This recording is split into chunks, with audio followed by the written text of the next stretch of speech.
اے مسلمان تو سکون کس میں ڈھونڈتا ہے؟ یہ دنیا داری میں؟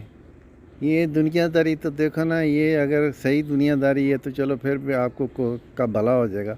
تو اگر غلط طریقے سے آپ نے دنیا یعنی کہ اکٹھی کی تو اللہ تعالیٰ قرآن پاک میں کہتا ہے نا کہ یہ دنیا ایک مردار ہے، تو اس کے پیچھے بھاگنے اس کو چاہنے والے جو ہیں وہ کتے ہیں۔ اس دنیا کو چھوڑ، دفع کر، یعنی کہ حلال کما۔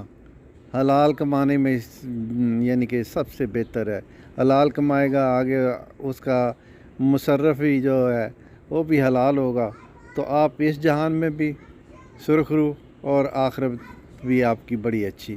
تو اس لیے کوشش کریں حلال کی یعنی کہ کمائی کریں، حلال کمائیں، حلال کما کے بچوں کو کھلائیں گے تو وہ ماشاءاللہ آپ کو اس کا اللہ بڑا اجر دے گا، اور وہ بچے بھی آپ کو یعنی کہ نیک بن کے دکھائیں گے۔ تو